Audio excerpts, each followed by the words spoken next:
Pots and Panels is almost here. The food-inspired comic book anthology hits Kickstarter this October, with A-list comic creators Phil Hester, Ron Mars, Tim Seeley, Andy Kuhn, and a murderer's row of top indie creators. This anthology will be sure to satisfy your hunger. Besides the comics, the anthology features recipes from the creative teams, comic books and food, a match made in the kitchen.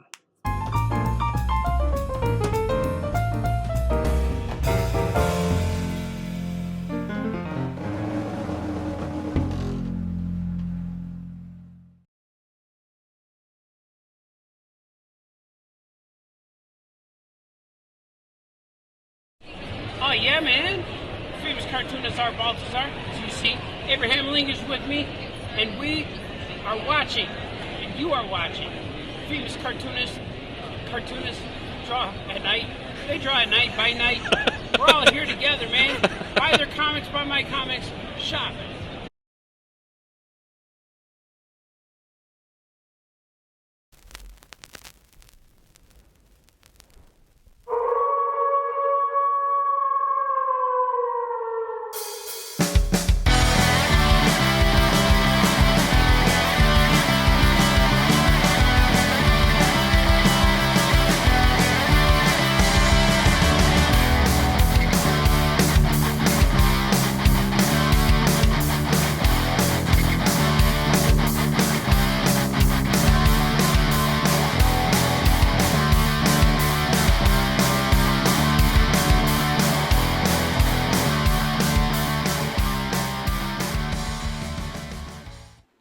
Welcome to Cartoonist by Night. I am Anthony Laatsch. I am joined here with D. Brad Gibson and our very special guest, writer, artist, and children's book creator, Justin Castaneda. How's it going, Justin?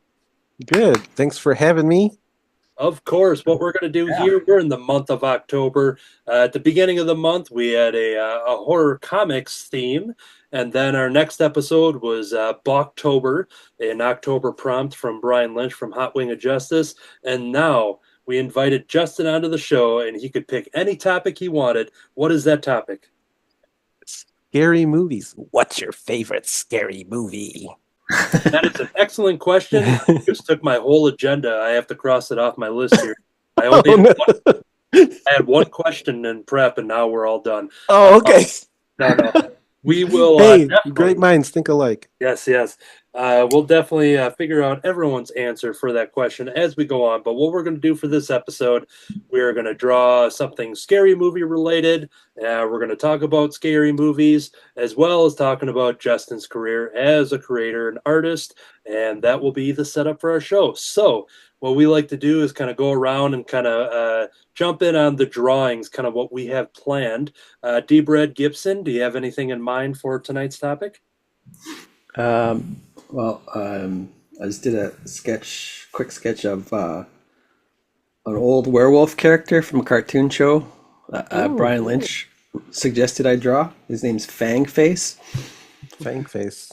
Fangface. Yeah.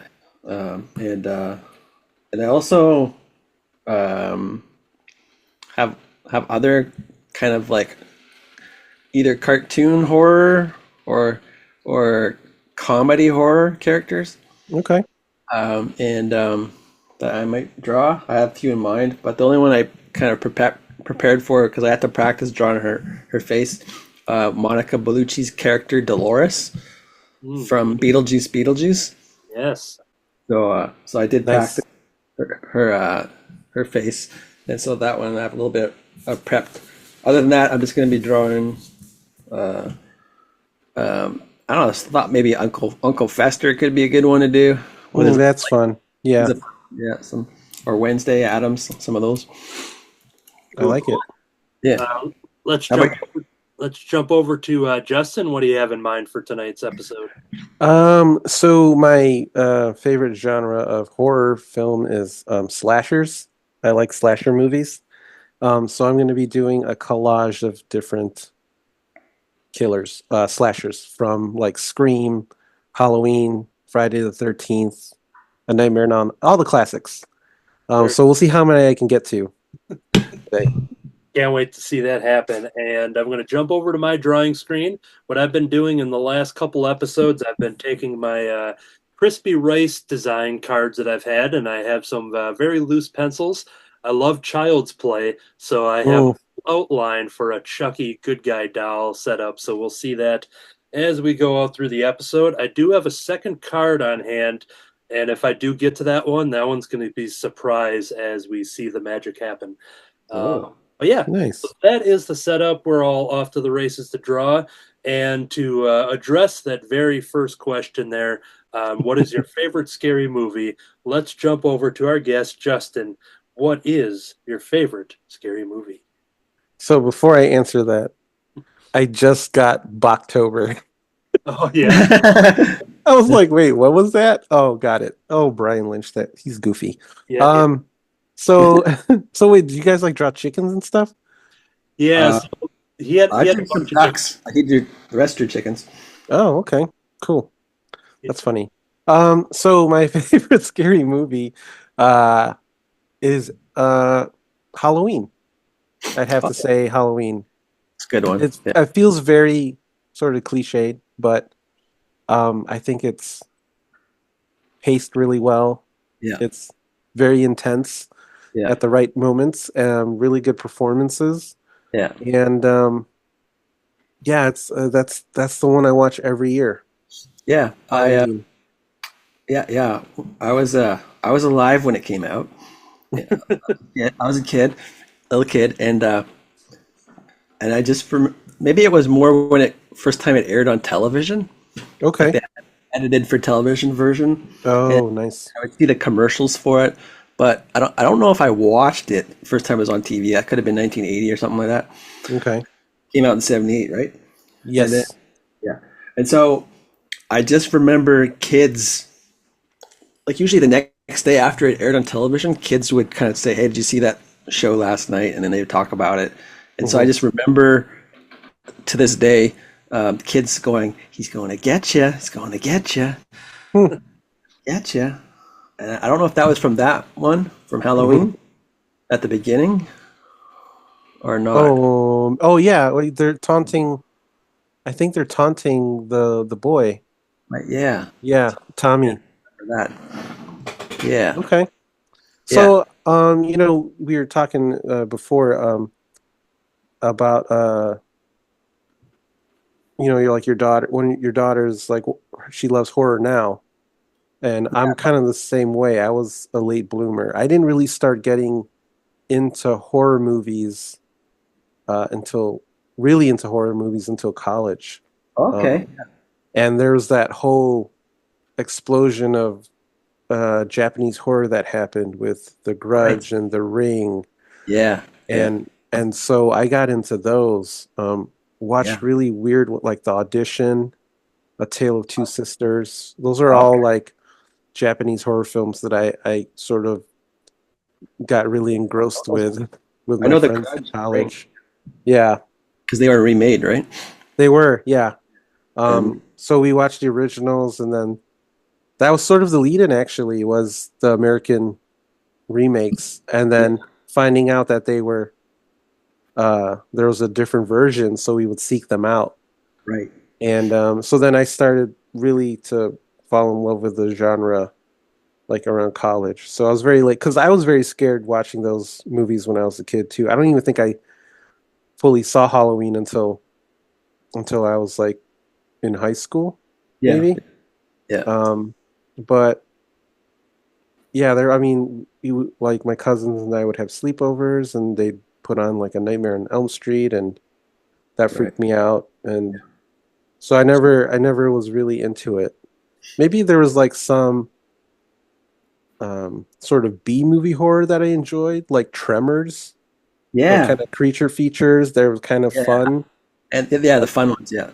Yeah. But like the real hardcore, I won't say hardcore, but the horror movies of like the 70s and 80s, I didn't get into until college. So I'd go with Halloween. If I had to pick a number 2, it would be Killer Clowns from Outer Space.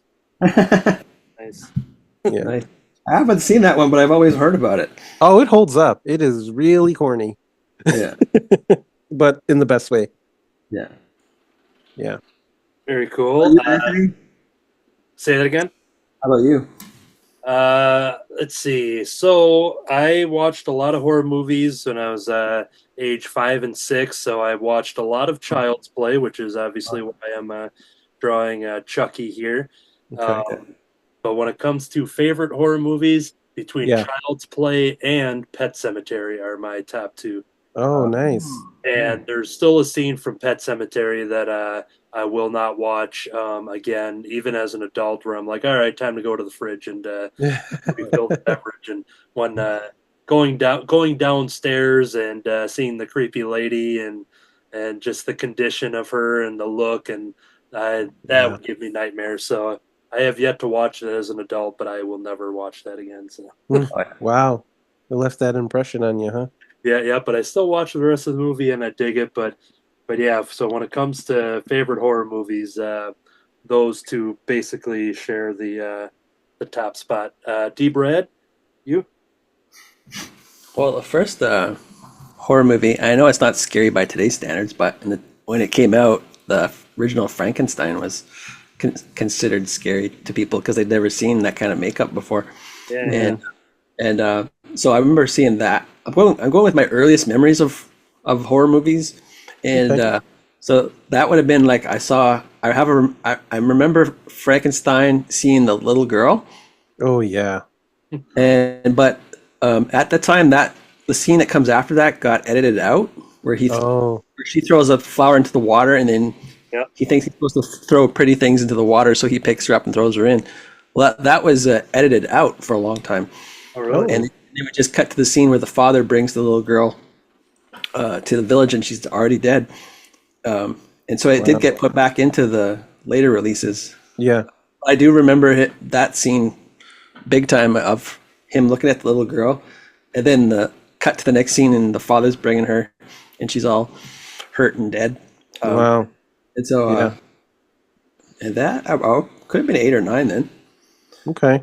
And then the 70s and 80s, they made lots of made for TV movies, and the thing that really scared me at the time, I guess they'd have like little monster movies, and there's one about a weird creepy doll. Okay. It's an anthology TV movie, and Sven Gulli plays it quite often. Oh, nice. And it's just this woman who has this doll that chases after her, and it's pretty freaky. It might be silly by today's standards, but at the time it was scary. Yeah. But the one I really remember when I started renting movies, the first one I was allowed to rent was Poltergeist. Yeah. Nice. Yeah, I remember that. I have that's on my I have a Halloween watch list, and that's on there this year. Yeah, really. I haven't seen it, so Okay, yeah. I'm excited to. Feels like a Steven Spielberg movie, even though he only produced it. It was Yes, it was directed by Toby Hooper. yeah. Mm-hmm. But produced by Steven Spielberg. But it feels like So that feeling of E.T. and Jaws. yeah, okay, yeah, it's like an Amblin movie. Yeah. But I do remember like certain aspects of that movie being kind of creepy. So I'm Yeah. excited to give it a watch this year. Yeah. Yeah, and when talking about monster movies, Creature from the Black Lagoon is my top favorite when it comes to like Universal monster horror movies, and I just love rewatching those. And it's a character I've been drawing a lot over the last year, and D. Brad even drew me into a rendition of the poster. While we talk, I'm going to see if I have that on my desktop here so I can show that rather than relying on future Anthony. But yeah, so talking about monster movies, D. Brad mentioned Frankenstein. So Justin, out of the Universal monsters, do you have any kind of affection for those characters? During the pandemic, a bunch of my friends and I would get together and watch a movie, and we started getting into the Universal monster ones. Mhm. And I think we watched Frankenstein and Creature. And I think Creature is the best one. Yeah. The Wolfman's kind of boring. Yeah. Um, And Dracula's Dracula yeah, has no please. soundtrack, so it's kind of hard to listen to because like Mhm. there's a lot of background noise. Yeah, yeah. So I think Creature was the one that left an impression. I haven't watched any of the other Universal monster movies, like Bride and stuff, but uh, Bride is good. yeah, And someday I'll get to them. Sun's pretty good, but then they get progressively terrible, Yeah. where nothing happens till the last 10 minutes of the movie. Yeah. I heard the Abbott and Costello Meet Frankenstein is a good one too. Oh yeah, that's a good one too. Yeah, yeah. Yeah. And even talking about, Bride of Frankenstein, if I'm not mistaken, I think she shows up for the first time in the last 5 minutes. So like Yeah. she's the title character of the movie, and you don't see her. And like I got to the point being like, is she even in this movie? Oh, really? Yeah, it's Um, literally like the some last people like say 7 minutes, I think. some people say that because the doctor is Frankenstein, the bride they're talking about is his bride in the movie. Ah, okay. Oh, okay.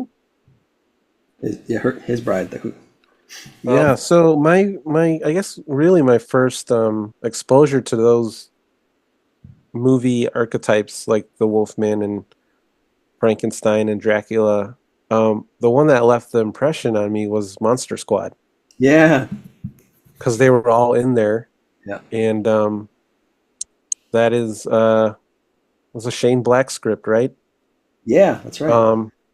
And yeah, that one left an impression on me. That was a fun one. So I liked all the fun. If there was a little bit of comedy in there and sort of adventure, I like those sort of Yeah, me too. horror Like movies. Fright Night. Yes, Fright Night was good too. That poster freaked me out when I was a kid.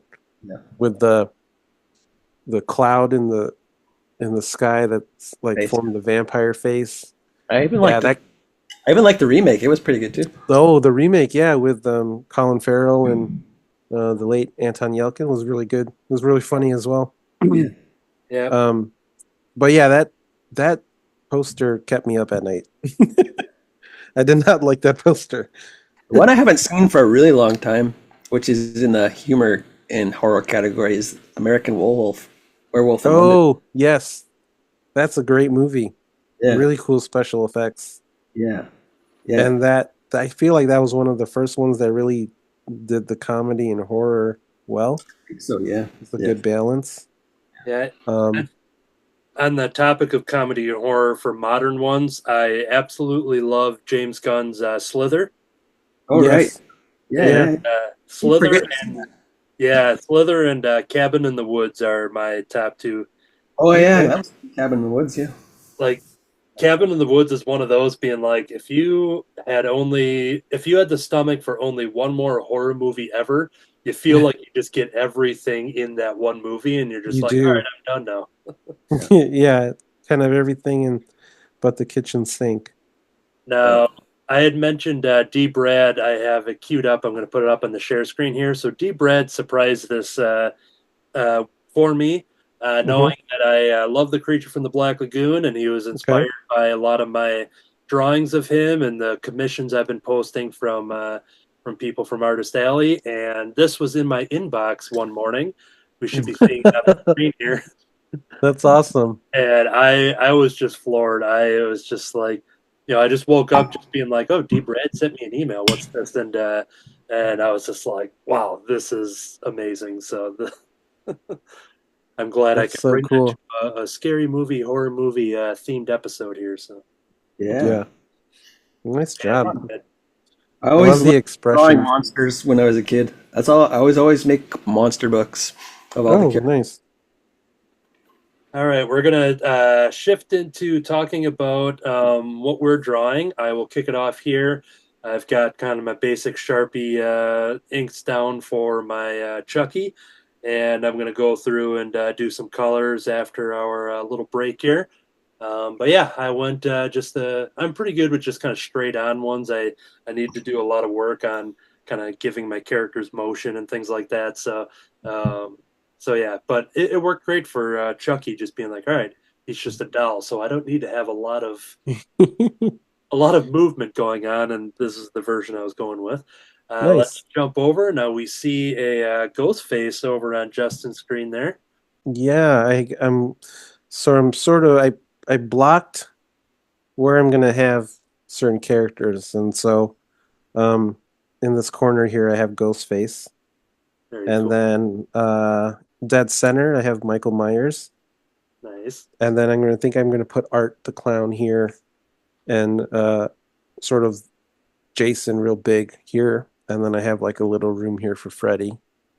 But yeah, I'm just doing pen and ink. I also, whenever I do these drawings, these live drawings and stuff, I like to try new brushes, or at least play around with new brushes that I've ordered to see how they would react to the cardboard.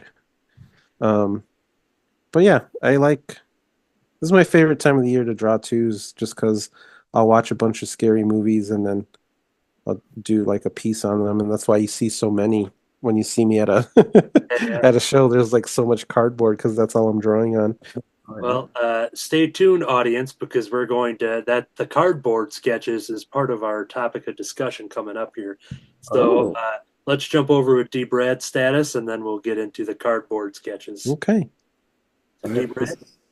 Oh, we got Fang Face happening here. So from Ghost Face to Fang Face, I like it. Yeah, I like it. Keep it with the faces. Although I didn't really use too much of the reference to get it on model, so it's my version, I guess. Yeah. It's like so. It works. I dig it. Kind of Scooby-Doo-esque too. Oh, you know what? The people that created Fang Face, Ruby Spears, they were the writers of Scooby-Doo. Oh, well, there you go. They used to work for Hanna-Barbera. Oh, wow. And then they broke off and started their own studio called Ruby Spears. Okay. And Fang Face was one of them. And the opening of Fang Face, if you look for it on YouTube, it looks pretty much like they traced the opening of Scooby-Doo, Where Are You? And put Fang Face characters in instead. Oh, wow. Shot. Really? Okay. Yeah, and they would employ the same voice actors too, so it feels like a Hanna-Barbera show. So I wasn't too far off then. Yeah, you're not too far off at all. Wow, that's crazy. Yeah. All right. Now, people at home were looking at Justin's drawing going on, and he had mentioned the cardboard sketches, and you're probably wondering, being like, cardboard? He draws on cardboard.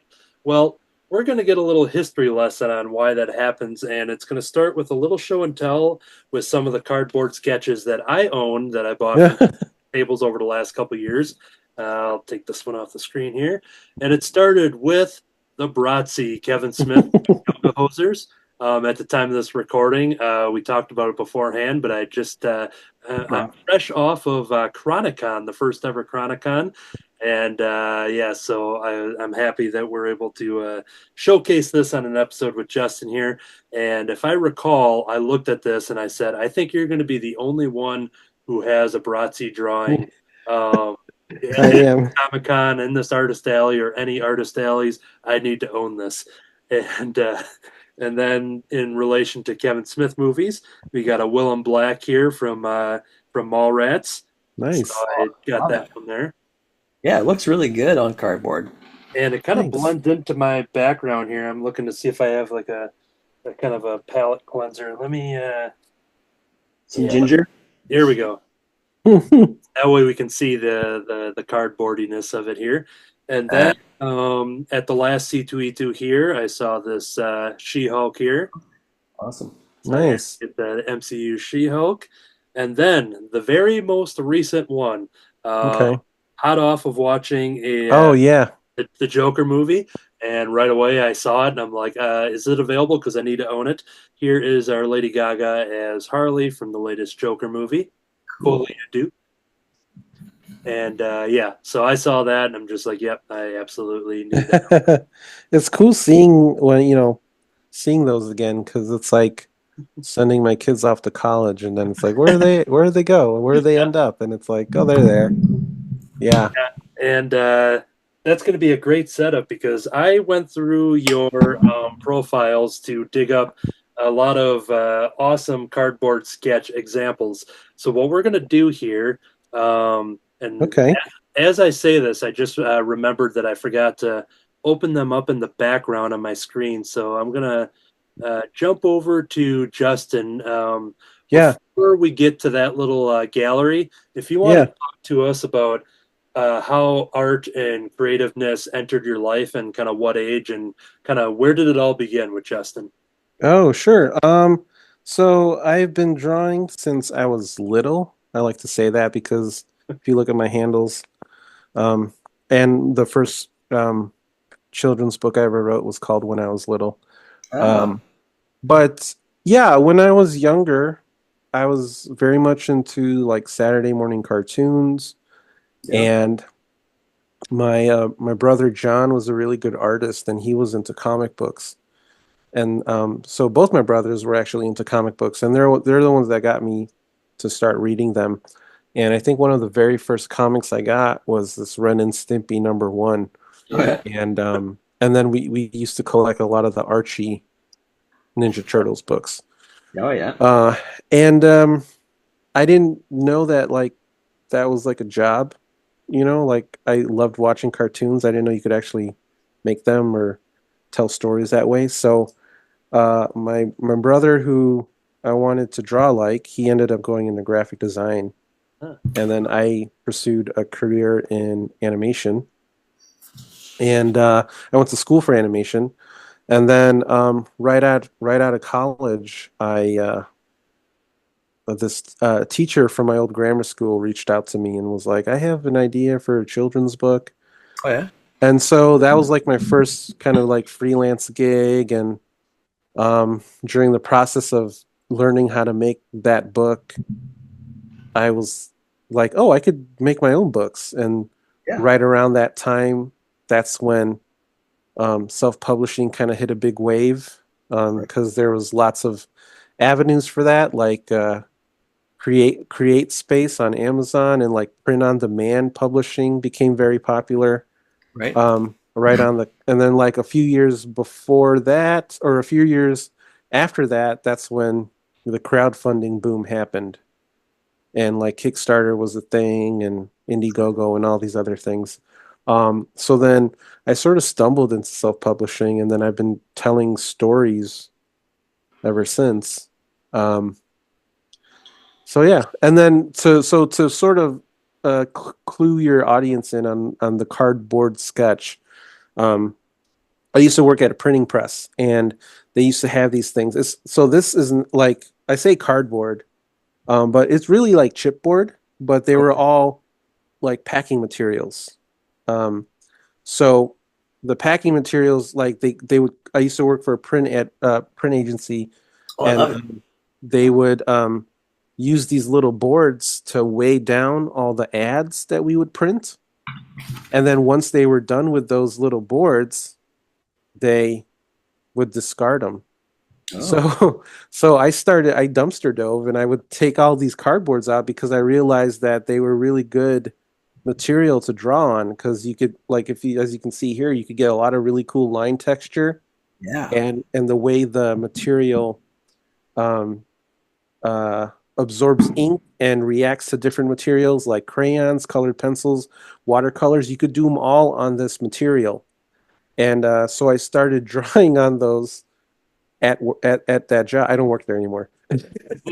But I would, once posting art on the internet became a thing, I started using the hashtag cardboard sketch, and I spelled the board BORED because I was bored at work. I wasn't a very good worker, clearly. So so I started doing these things called cardboard sketches. And then when I came out with my first children's book, and I wanted to tour it, and I started doing like Wizard World and all that stuff, I started bringing these sketches with me. And I would draw on one every day. And so I had amassed a huge collection of them. And so I would put them in these little trays, and people would start digging through them and picking out the ones they liked. And Christopher Lee. I would do. That's actually Nick Cage. That's a pretty good. It could go past for Christopher Lee, but it's. From Renfrew. Yeah, Renfield. Yeah. Okay, I see it now. Yeah. So then, I started doing these cardboard sketches. Hey, there's Ghostface. And then I started doing them on larger paper, and I started getting like larger pieces of the cardboard to do like bigger commissions, and like that became like popular. Like people at my table, people would always dig through these, and it became like a thing. So that's kind of what I'm mostly known for, is like the cardboard sketch.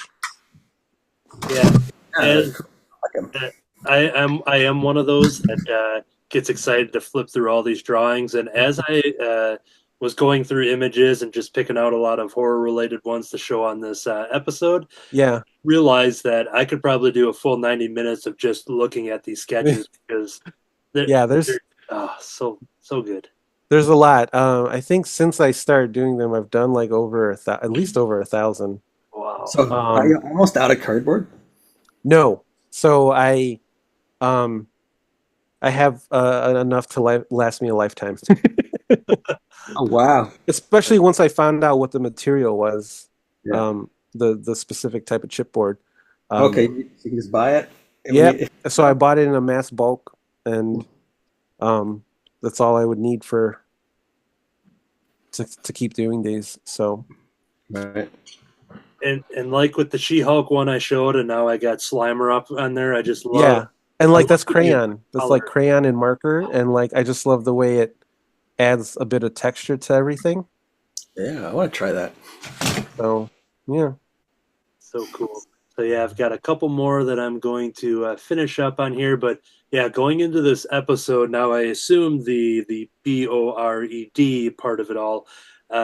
I like finding out that it happened, through a job, just where the origin of board came from. So. Oh yeah, for sure.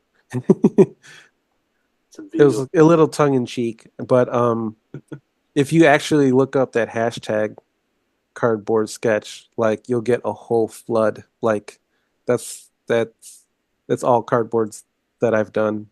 You can find them all and stuff. So it's pretty cool. I've got 2 more on the list here, and yeah, that was a fun set. Jurassic Park there, it's great. Awesome. Then I think I have 1 more queued up, and yes, here we go. Look at that awesome Wolverine here. Ooh, ouch. I love it. And so yeah, I was excited to be able to having you on the episode, knowing that I just get to pour through those images and be like, all right, I got to find some really good ones for this episode. And nice. Having the scary movie theme, I thought that fit well to find some. Oh yeah, fit that. And yeah, those are some good ones you picked out. And I'll say this. So very recently, I started doing this where I got these crispy cards, as I mentioned, where I'm going to go back to my video screen here in a second. Where I originally bought these because I'm like, I'll use these for like pricing signs on my art tables and stuff. That way everything has a theme with my Rice Christopher book and everything. But once I had them, the company actually sent me twice as many as than I intended to order. Okay. Nice. All right, I've got way too many here. But then I'm like, I wonder how this takes with drawing like little Sharpie sketches on there. And they took very well because it's the same material that I use for my prints and poster prints and everything. Okay. And once I put my digital crispy design as the template, that led me into very recently being like, I think this might be my thing now. And 100% inspiration is from Justin Castaneda with having a cardboard sketch, with kind of having something that really stands out. Yeah. And the other one I credit to is Eric Wolfgang with his sketch cards where he has the color, his colored paper sketches, and that kind of almost dictates the kind of character drawing. Like a green sheet was used for Kermit and Man Thing. And nice! That's awesome.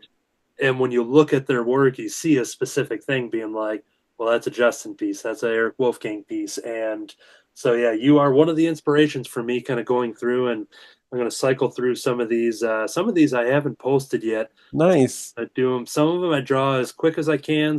Here's one from October as we Okay. couple Octobers there. But That's yeah, some awesome. of these are just kind of, they don't have to do anything with like a crispy character or anything. It's just a unique thing that's kind of Oh, thrown in nice. the background. And Yeah. but yeah, it's That's kind of the fun thing of like discovering different paper and materials. It's like, what can I do with this stuff? And yeah, like, how can I play with it and make it fun for people to look at? And that was sort of the goal when I started doing the cardboard sketch. Yeah. I like it. And one, the other thing, because I got asked this question a lot, I still do, and it was because they would look at them in stacks and they'd be like, wow, these like are really cool looking, and they wouldn't realize that it's because I have the ability to use white as a color because I'm not drawing on white paper. yeah. And so if I could go back in time and I put out a jar and I would put $1 in every time someone asked me, what do you use for the white?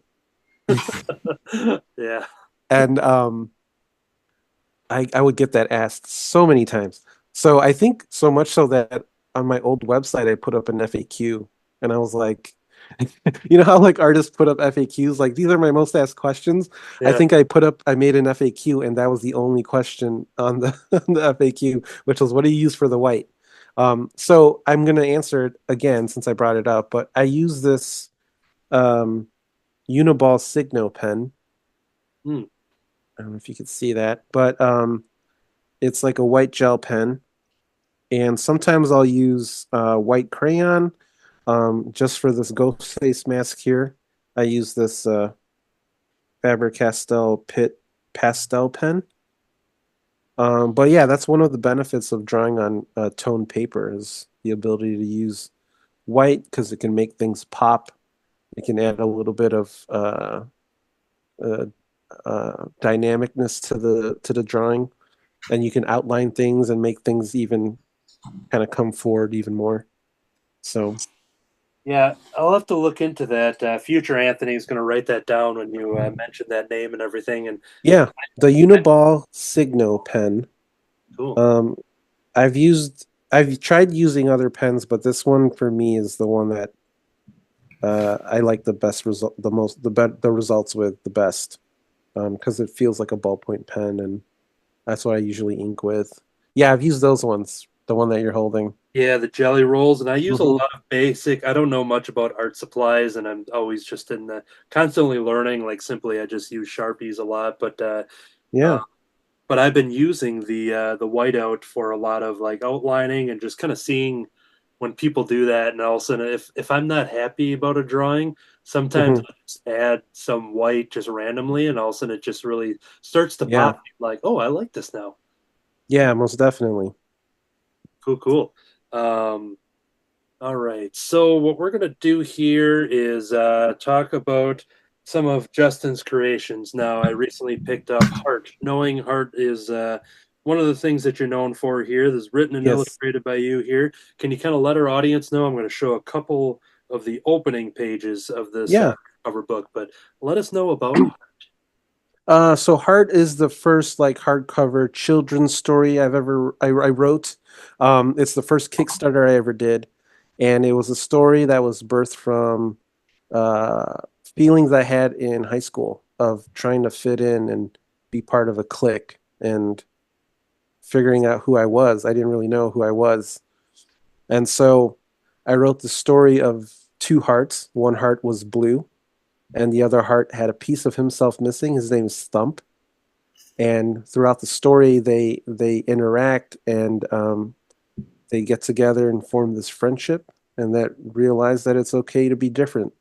So it's a story about self-acceptance and self-love, and like finding where you fit in, which is with other people, other like-minded people. And it was done completely in watercolor, and that was something new. So, whenever I try to do a new project, I always try to push myself to do something different. And so this was my first time like really painting and playing with watercolor. Um, and yeah, that's probably the book I'm most known for, and the book that I sell the most at my table, because it's a universal story of just like finding out who you are, or finding where your place is, and learning about yourself. So Yeah, there's a real touching moment in the book when the two hearts kind of meet and kind of hug it out. I'll just mention that. oh yeah. It's like, with it being like single illustrations on page by page, and a quick flip there. When I got to that moment, it really literally touched my heart of just being like, oh wow, there's so much emotion, and Yeah. it's very, very good.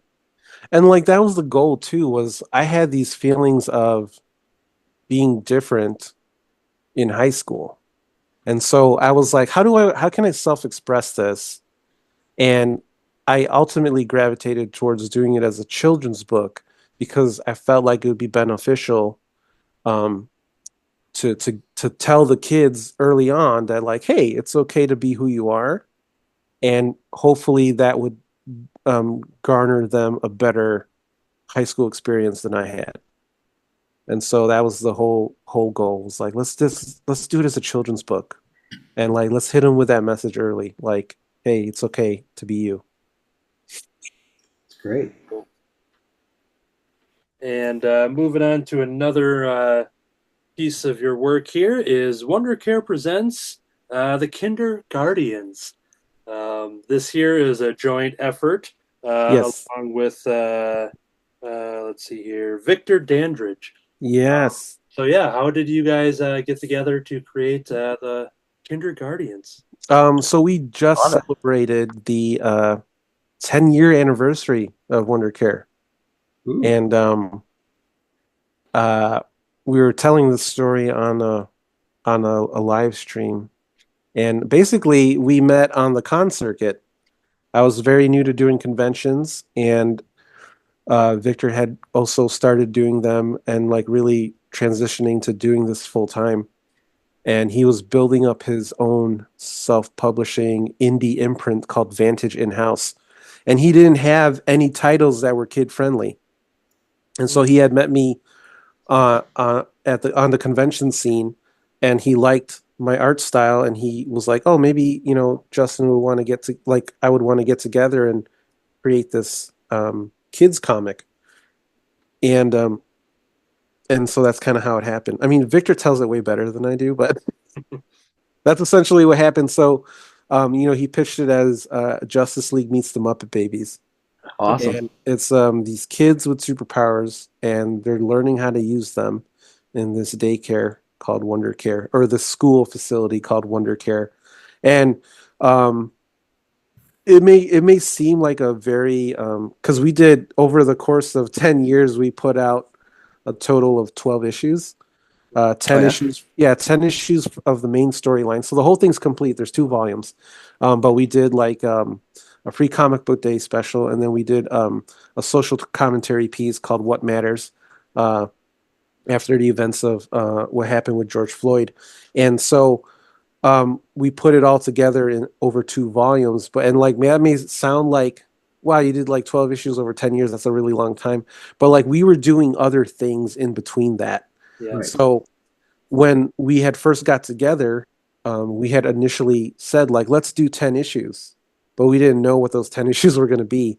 So I think Victor had penned out the first 3 or 4 scripts. And so we didn't know what 5, 6, 7, 8, 9, and 10 were going to be.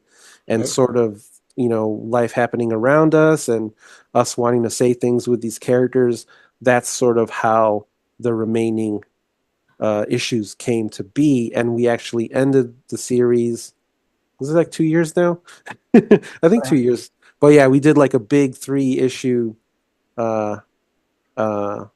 finale, and then we put it all together in a trade paperback, volume 2, and we kickstarted that, and that's been out. So yeah, that's our like little kid superheroes comic, which I'm super proud of. It's really fun, and we're actually working on some new Wonder Cares. So Oh, fun. yeah.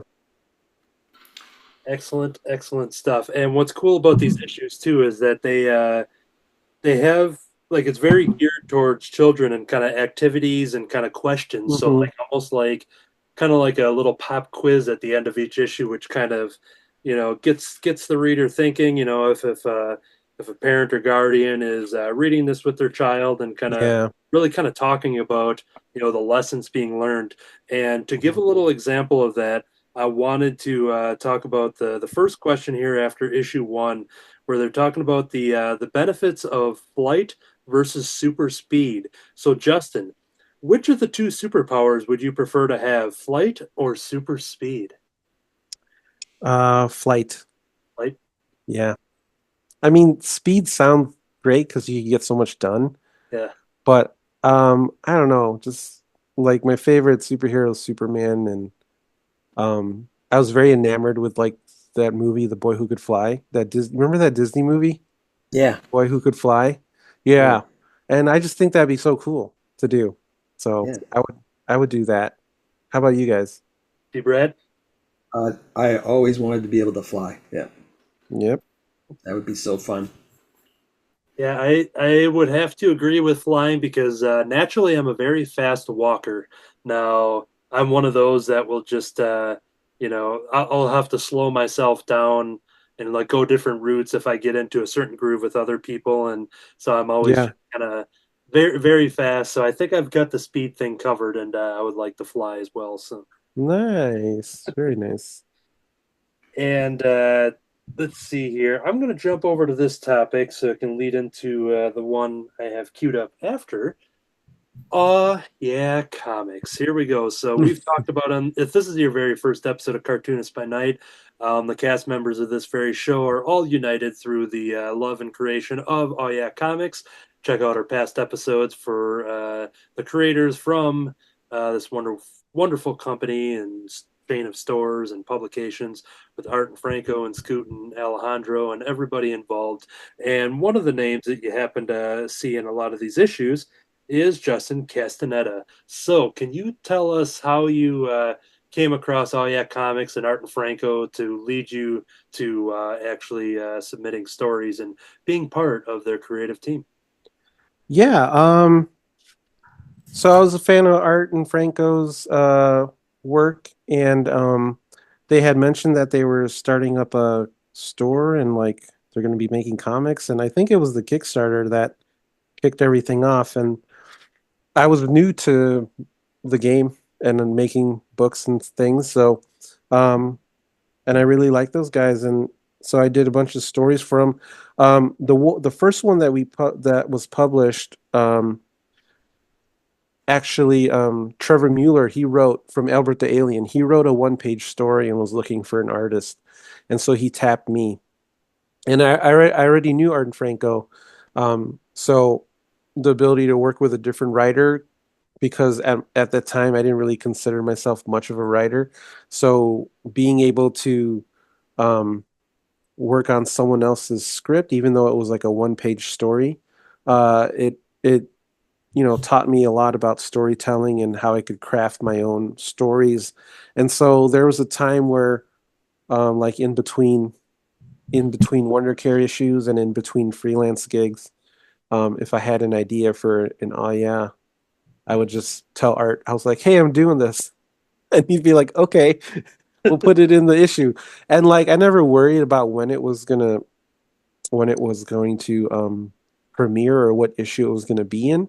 I knew they were just sort of collecting stories so that they can have enough to put out the different comics. And so I did like a handful. I did the one with Trevor, and then I did a handful on my own, and then I did like maybe one or two pinups. And like I felt like that was a really good sort of being in the bullpen of this comics group. It was really good exposure and really good education to be a storyteller. So then I did those stories, and then I sent them to Art, and then randomly he'd be like, "Hey, you're in this issue." I'm like, "Oh, okay." All right. He's very nonchalant about it. He's just like, "Oh, hey, by the way, you're in this," and I'm like, "Oh, cool. I didn't know." So yeah, that's kind of how I got to know those guys better. It was through them developing this brand of oh yeah. Um, so yeah. Very cool. And one thing I noticed too in your stories, revisiting them earlier today, is that you play around with the cell phone character a lot. Now, Yeah. I think every story you did has that, if I'm not mistaken. Yeah, every story except the one that Trevor did, Okay. the one that Trevor wrote, because he wrote a different story focusing on the lady cats or whatever, Okay. and which was great. But then I don't know, I just felt like the big giant cell phone was he's kind of like dumb. He's like a big dumb character to me. And I had all these really like kind of lame ideas to play around with him. And like art was all for it. So any chance I had to tell a story, I always used the cell phone because like he's kind of an old school type. Like he's not like a modern cell phone. Oh, yeah. He's like a Zach Morris like brick Oh, cell yeah. phone, and I think that's what the most appealing thing to me about it was he was just this dude that was like, I'm relevant. So Love yeah. And so, building up a relationship with Art and Franco, I assume that's what led to this next title, which is very fitting for our month of October. And this leads into how I become familiar with you beyond reading the All Yeah comics, but Oh, nice. the art and the name to face or anything. But Yes. once Dead Man Tells the Spooky Tales came out, which I've said multiple times. Where I've said this is literally a perfect anthology graphic novel. Every single story is so Oh, good. that's awesome. Even though it's set in the DC universe and being narrated through Dead Man, you don't need Yeah. anything about DC Comics. That's very inviting for everybody to jump into. And Hmm. so when this book came out, realizing that a lot of the people that are involved in it were in Artist Alley at C2E2, a lot being like Chicago local people and Yeah. all that Franco definitely has known, and people that have contributed to Oh Yeah Comics and such. So can you kind of talk about being approached to working with DC Comics and Franco, and what led you to doing your short story for Dead Man Tells the Spooky Tales? Yeah. So it's kind of a really funny story is Franco there's my story, The Boy in a Skull. So Franco wrote the story, A Boy and His Skull, for a different project. Okay. They were originally going to do, I think, an Oh Yeah sort of Halloween thing, like Special. a spooky Halloween Oh Yeah book. And then for whatever reason, it never happened. And he had approached me to work on this story, and I said, sure, I'll do it. And like I finished my pages. It was complete. Like the whole thing was complete. And then I guess the book fell through. And so Okay. then I was like, oh, that's a bummer. But like I really enjoyed working on the story. I thought it was fun because I had just finished working on my own horror comic. Yeah. And like so I was coming off of that, and like this Boy in His Skull story was kind of a nice uh um sort of tail end uh uh project to work on as I started getting back into children's stuff. So it was like a nice happy medium because the horror comic that I worked on, The Murder Balloon, was very dark. It was like a little twisted and also kind of fun. So I was looking for another project, and that's when Franco approached me. And so I heard nothing for the longest time, and then I saw him at a C2E2, and he goes, "Hey, that thing didn't work out, but I'm going to use your story for a different book that I'm going to try and pitch." Yeah. Perfect. And I said, "Cool." and then that was it. I didn't hear anything.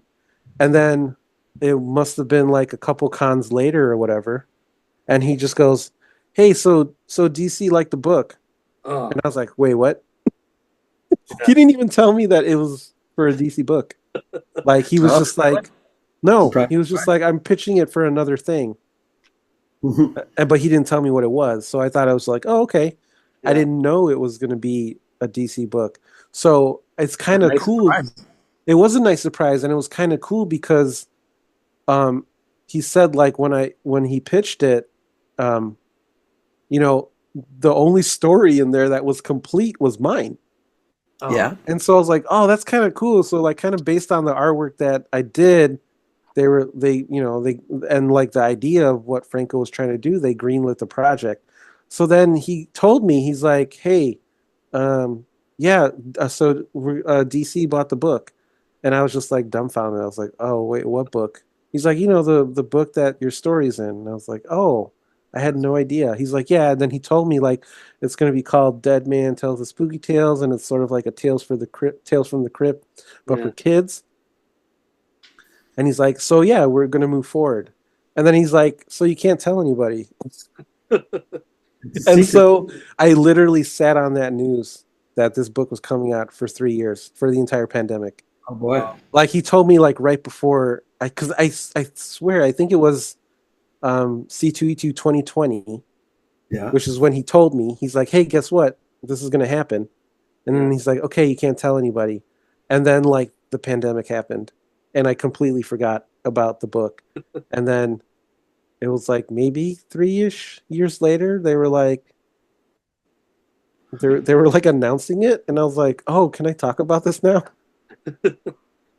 Yeah, that's pretty nuts. So yeah, it was a crazy story how it happened, and I was very grateful to Franco for still wanting to use my story, and very happy that it was a story for this really cool kids anthology of spooky tales, and it's put out by DC. So that was a huge like kind of bucket list thing for me that I didn't know was happening. I just was like, "Oh, Franco wants to do a thing with me. That's great." And then it just kind of happened the way it happened. So yeah, it's pretty wild. That's awesome. Yeah. So the pandemic, it was supposed to come out sooner than it did. I think so. Yeah, I think it was supposed to, and then it just like they put a halt on everything, and I couldn't tell anybody. But I mean, in a weird way, like the pandemic made me forget a lot of stuff. So then when it came out, when it was announced, like it literally like was like a light bulb. I was like, "Oh yeah, that thing." Yeah, the comics project I worked on. Yeah, for sure. Yeah. So it was really cool, like a really cool process. It was very easy. Again, I think my experience was different than some of the other artists because again, my story was pretty much finished, and all I had to do was approve the word balloon layout, which I was like, "Whoa, that's really cool." So I had a DC editor like contact me and was like, "Hey, what do you think about this? And what do you think about this?" And I was like, "Oh, this is cool." So yeah, it was a really easy process for me because again, like the story was finished, and I just had to approve, the lettering and everything, and what worked best for the pages. So, and then I just had to make sure that they were sized right. So I felt like I felt like it was an easy gig. But I was super, super grateful to be included in the collection, and I'm super proud of the art that I did for it. Which again, I didn't know that it was going to be for that. I thought it was for something else. You think you would have done something different if you knew it was for DC? What do you think it would have affected how you like? Would you have been more nervous? Yeah, honestly, yeah, because I think when I did the project originally, I always put maximum effort, right?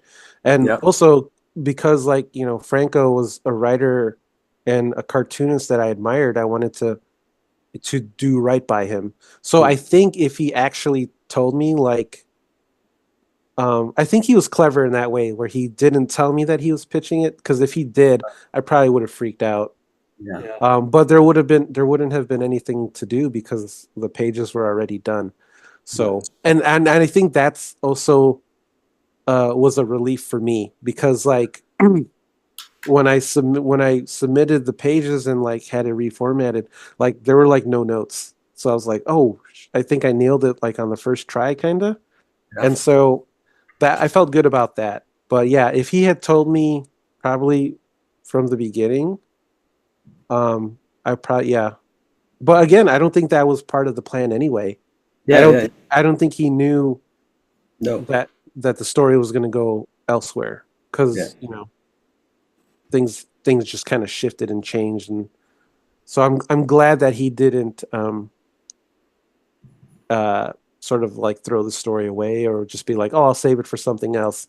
I'm very grateful that he saw what I did and was like, oh, I could totally use this to pitch a DC book, which I was like, oh, that's amazing.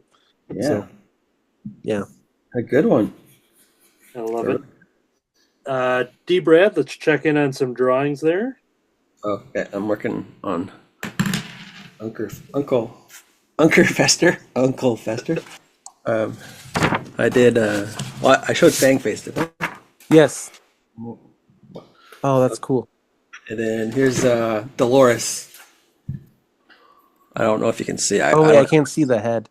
Okay, I'll bring it. Here we go. Oh, nice. Yeah. So, what do you think of that movie? Did you like it? I never saw it. Oh, you haven't seen it yet? Okay. No. But you just like the character. I like Bellucci. yeah, for sure. For sure. Yeah, did you see it, Anthony? I did, and I loved it. Did you see it? I did. I thought there was like a lot going on. Yeah. I think they gave Tim Burton carte blanche. They're just like, hey, what do you want to do? And he was like, I want to do these 6 storylines. Let's try and figure out how to make it work. Right. And it kind of works and it kind of doesn't. Yeah. I had seen it a second time, and going into it and just kind of knowing that there was a lot of moving parts, I loved it even more the second time. And I think the without saying what it is, but there's a moment that happens with like a character reveal, and once like that happens, it really like just puts the movie into high gear for like the third act. It does. It kind of like hits the pedal to the floor, sort of, so to speak. Yeah, and it like wraps it all up, because you know that character that you're drawing, the Dolores. There are good sections of that movie where she like just disappears. Yeah. Oh yeah. And you're just like they introduce her and you're like, oh cool, it's this character. What is she into? What's her motive? Yeah. And then she's like gone for like half the movie. No, I just think the way it was edited, or even the fact that they were just like they were trying to do so many different things. Oh yeah. They're like what Anthony was saying is after a certain character reveal happens, they're kind of like, okay, so all those things we just talked about, let's all put them together and wrap it up. Right. So I don't know, like it kind of works, but it doesn't. I think that the thing that people love the most is just Michael Keaton. Oh sure, yeah. There was I remember for the first screening and just sitting there for like the first half hour, I think a lot of me was just being like, oh, we're seeing more Beetlejuice. Like it's been, was it like 40 years, 35 years or something like that? Uh-huh. And it took a while for me to adjust to realize, hey, we're watching another Beetlejuice. And there's a lot of moments that kind of fit the beats of the first movie. Yeah. Almost like a New Hope and a Force Awakens type of comparison where it's like, oh, this arc and then this arc and then this arc, and like you just kind of follow similar beats, but like once I became comfortable with realizing like, hey, we're getting more now, and I sat down and I started enjoying it more just for the craziness and in the third act once again without saying anything, because I think it's out on digital and Fandango and all that stuff at the moment. You're in the third act, you get to that point where you're like, oh yeah, I forgot about this character. Oh yeah, this character person's doing this. Oh, and this kind of full. Oh yeah, I forgot about that. And they all kind of collide in a very chaotic way. But the second time watching it, just being like oh yeah, this cool thing, and now it just kind of It it's a roller comes to the coaster. end. Yeah. So fun fact about the screen time. Yeah, Michael Keaton had like two stipulations to yep, return, which was that he wanted a lot of practical effects, so a lot of makeup, a lot of animatronics, and the other thing was he wanted to be in the movie about the same amount as the first.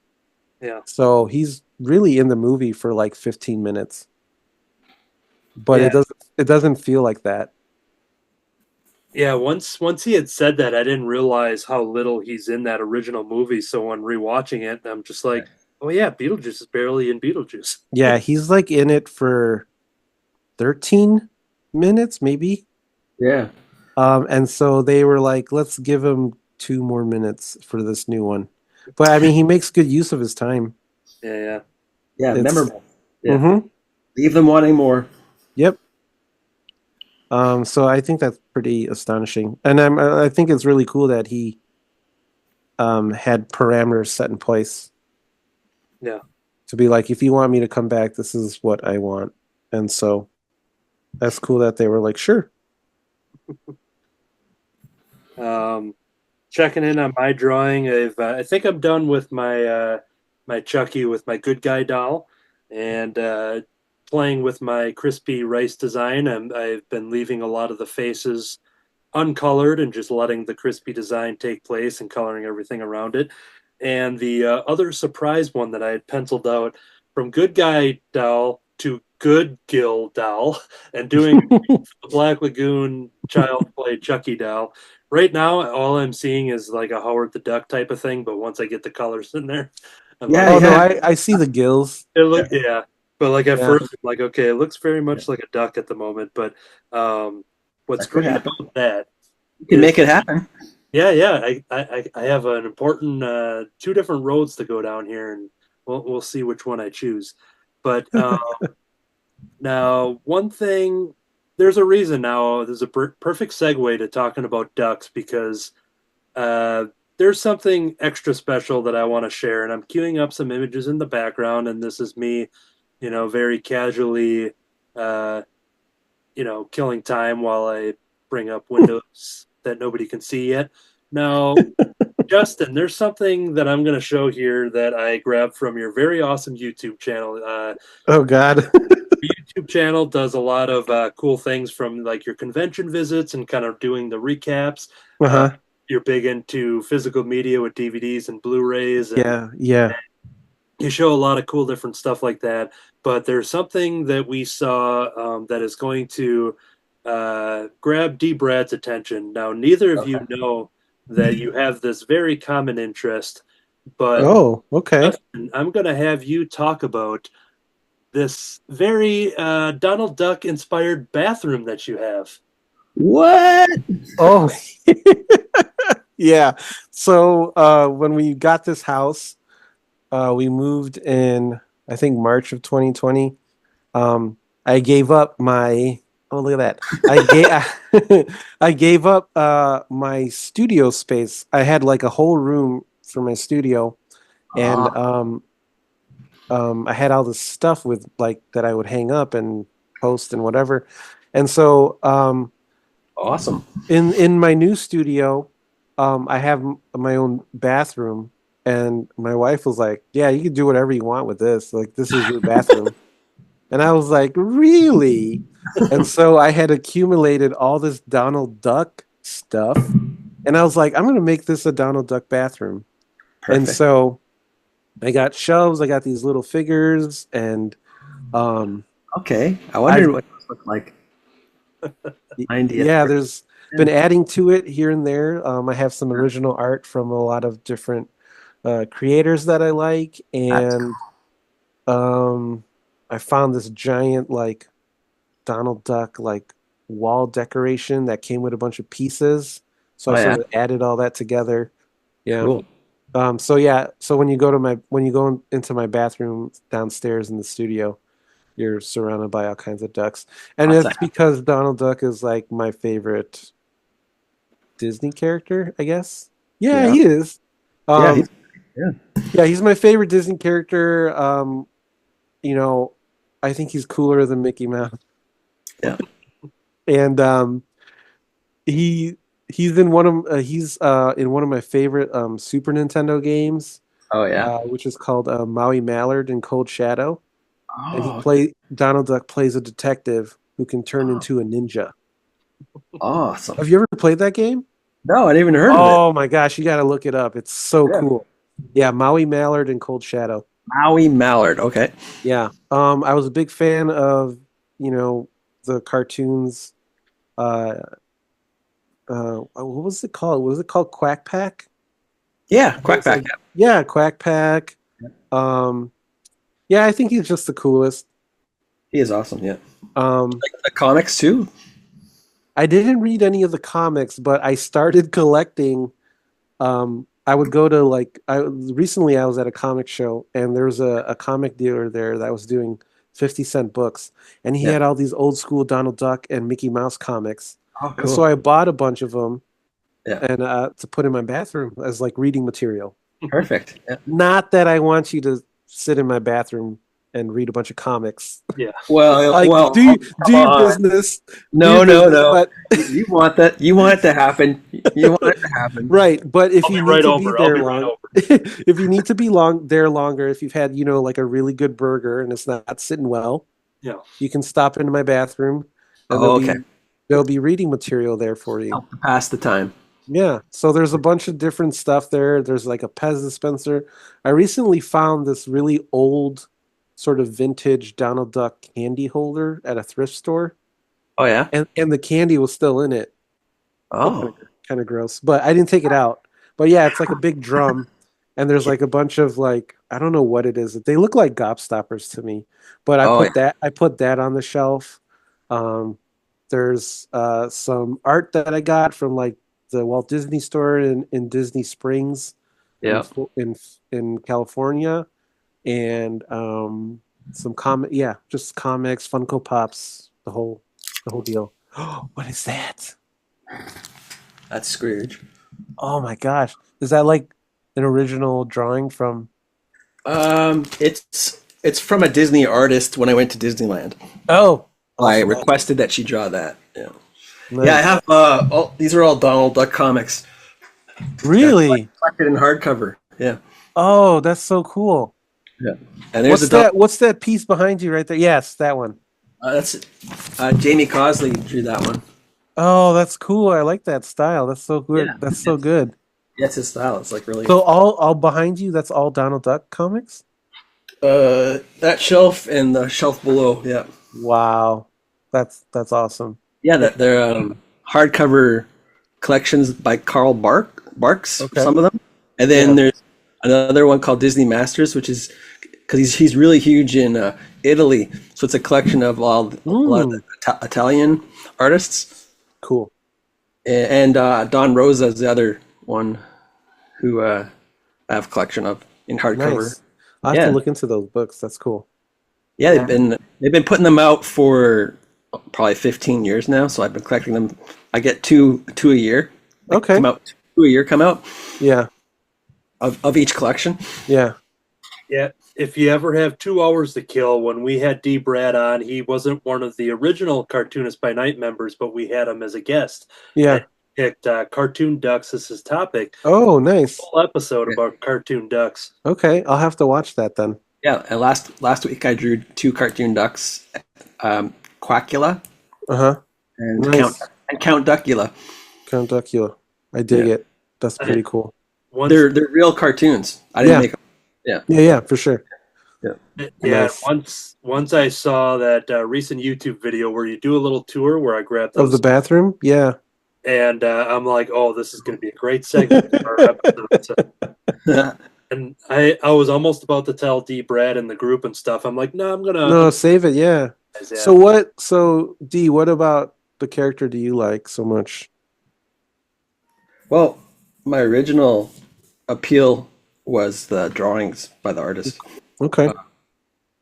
and Carl Barks. So I had like a Donald Duck book I got from the library, Yeah. and I just And- loved it. He would paint the ducks too. And the fact that the D in D. Brad Gibson stands for duck, so it was just a natural. You're close, yes. Yeah. Amazing. That's great. But as I read the adventures, Hmm. like in the cartoons, he's like mad all the time, right?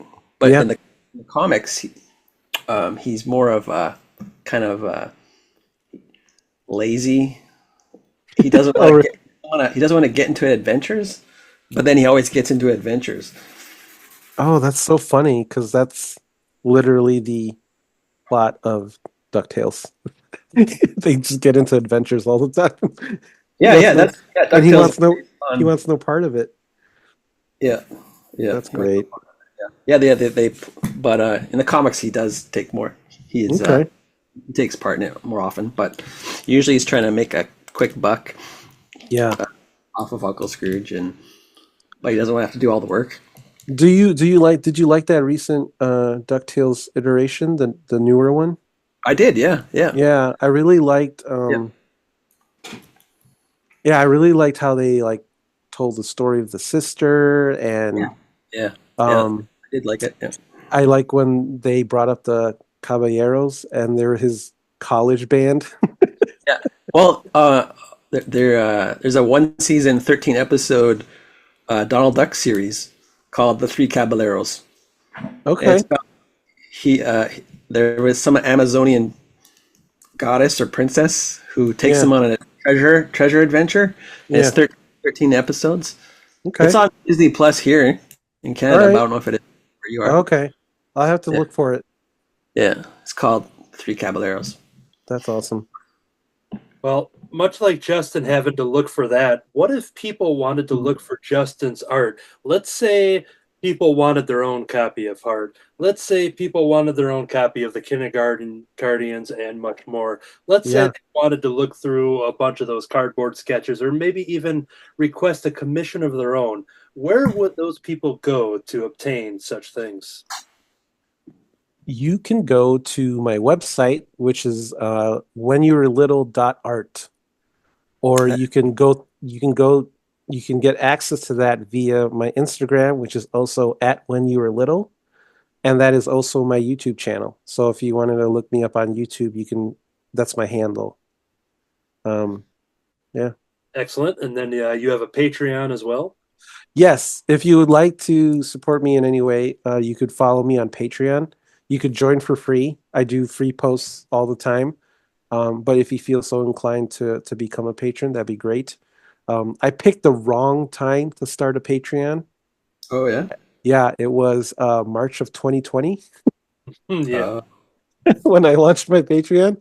I had printed out all these Patreon promotion cards that I was going to hand out at conventions that year. And I did one convention. And then the pandemic happened. So it's been kind of a struggle to really grow that audience, grow that community. But I love posting on there. I'll do long form drawing videos like this where uninterrupted, uncut. That's for the exclusive Patreon video series called Drawdown. So I'll find a place and sit down and draw something. I do commentary on some of my work. And then, I post a lot about physical media, and I do like a journal every month and do like behind the scenes on projects that I'm currently working on, such as the new Wonder Care story, which is called If You Give a Kid a Comic, which is a take on If You Give a Mouse a Cookie.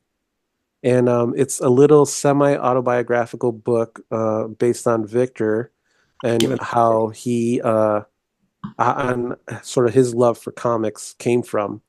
And so he wrote it that way as a book about him. And then he hit me up and was like, hey, we should make this a Wonder Care story. So that is currently the newest Wonder Care project that's happening. It's a children's book called if you give a kid a comic. And we're hoping to have it out by the end of the year so you can get it in time for the holidays. I'm currently working on the colors for that, and I can send you a copy of the cover so you can throw it up.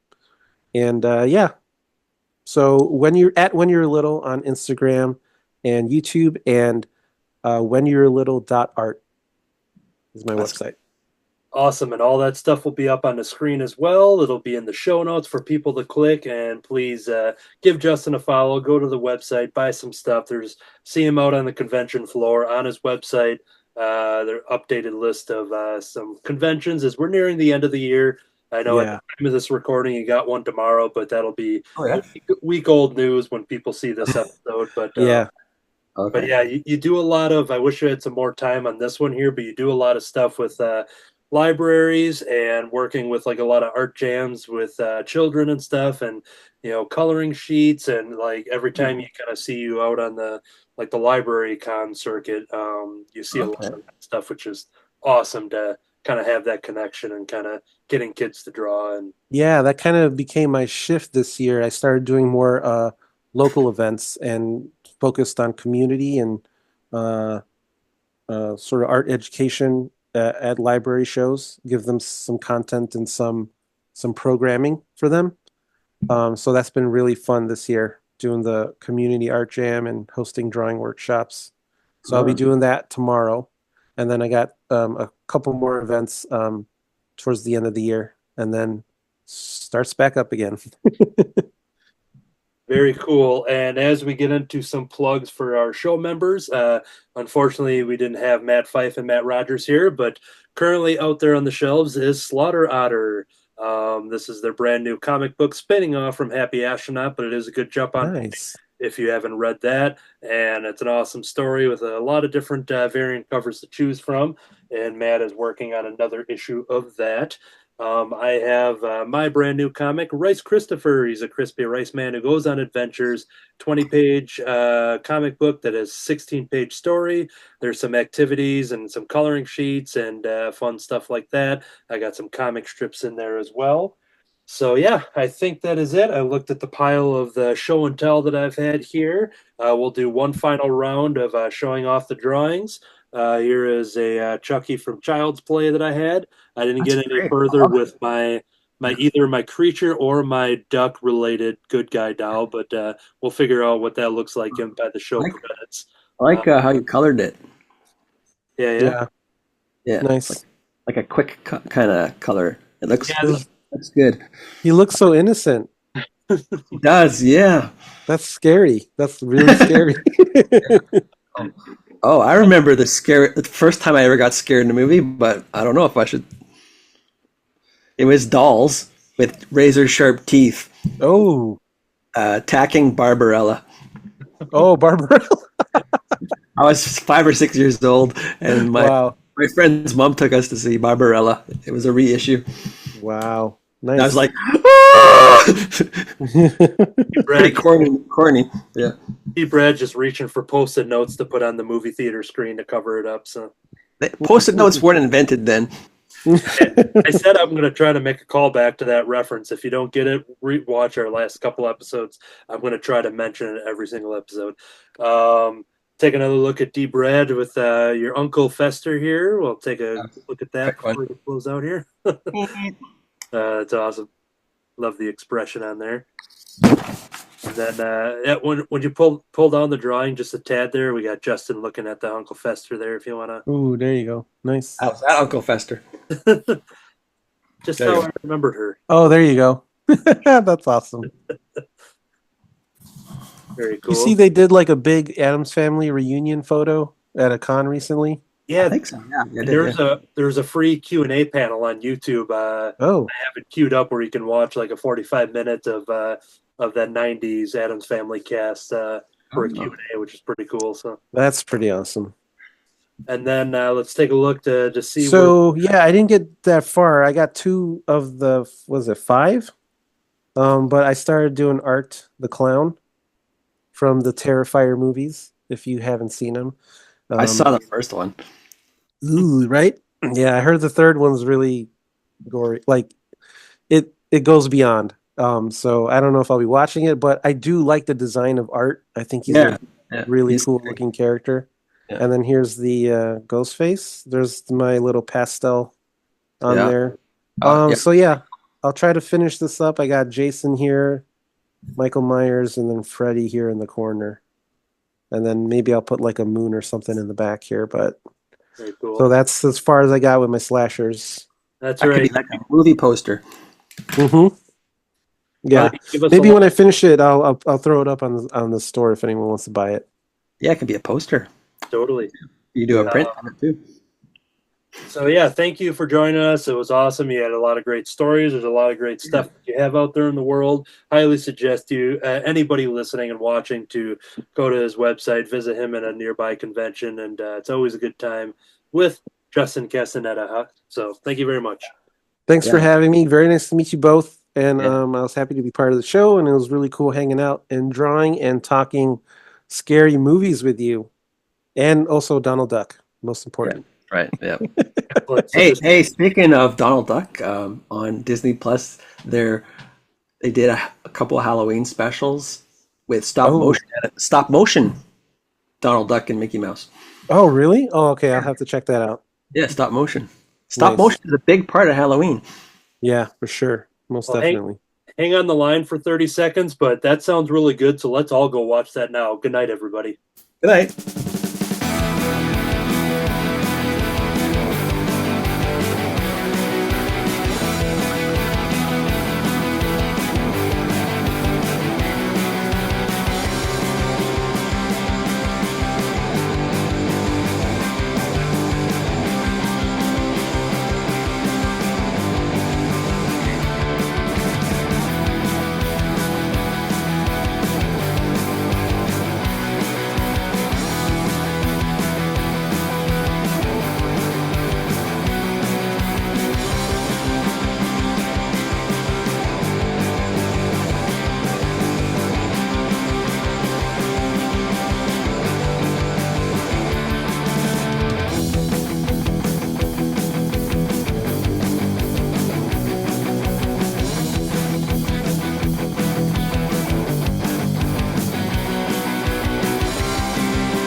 Yeah, got it.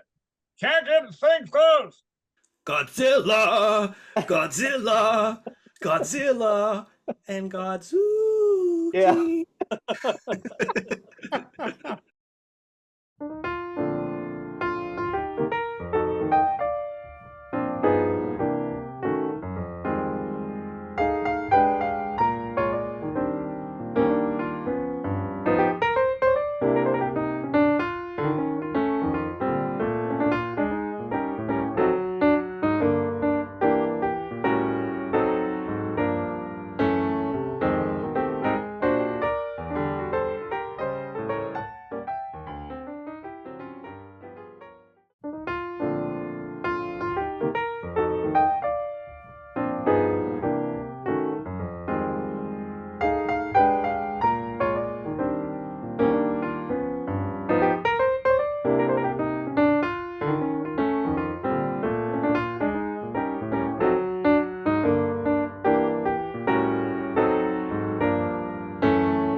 Okay. I was crossing my eyes.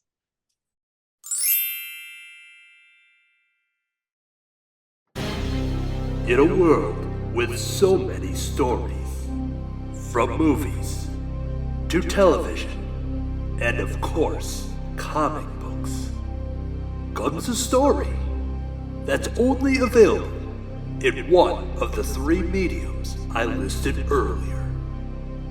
What you are about to see in this trailer is a character debut like you've never seen before. And now, we're just buying dramatic time by repeating the same shots that you just got done watching. We are truly very sorry about that. And now, introducing Rice Christopher!